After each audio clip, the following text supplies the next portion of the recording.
family of a young woman who sustained catastrophic brain injuries when she fell from a moving van after being kidnapped by her ex-boyfriend say they're one step closer to bringing her home.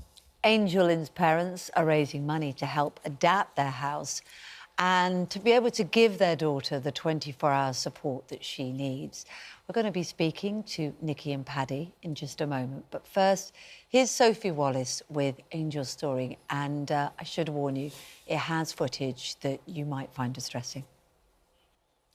Angel's mum and dad, Nikki and Paddy, join us now.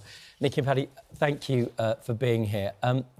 I just want to say thank you for your courage, for coming to speak up. I know you're a little bit nervous being here today. Don't be nervous.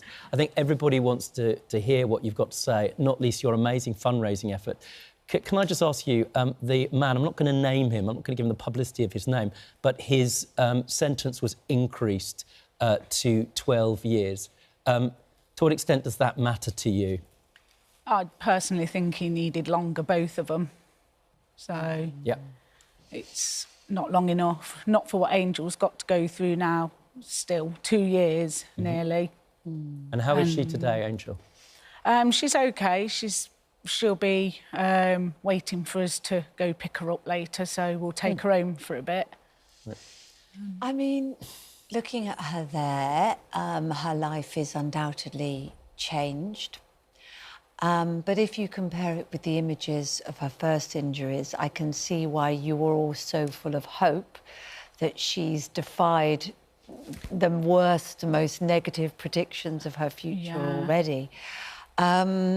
What do you see in her and in the change? How much can you communicate with her? She's just had a communication, like an iPad fitted to a wheelchair, so that was only yesterday.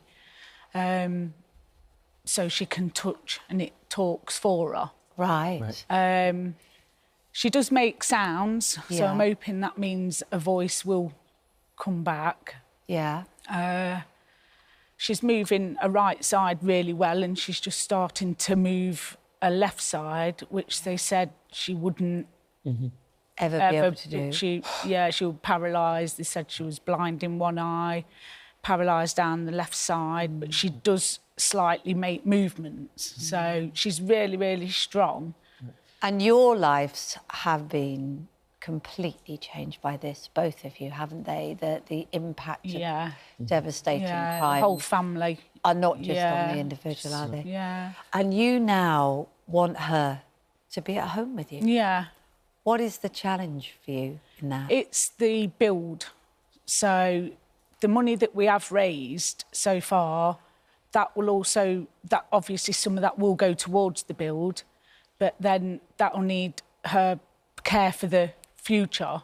Anything else that needs doing that we might have to pay for, because obviously I want the best care for her, and I'll need a carer at home as well. Yeah. I have to say, I've looked at your funding page and the messages of support. Dad, I called your dad there. I call you Dad, Paddy. What's the ask, right? And how does it feel for a community after all of this horror to speak up for Angel? What does that do to you to know that there are people out there that are fighting for her? They're just amazing. We can't thank them enough. Everybody that's donated on the GoFundMe. We've got local builders that are going to do the work for free, and everyone's just been brilliant.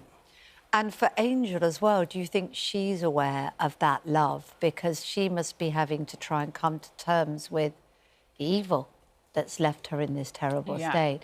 And that love, I would imagine, is important for her too. Yeah, she does know. We do tell her. And we do, like, read some of the messages out and that to her. Yesterday, she said on the machine that she was scared.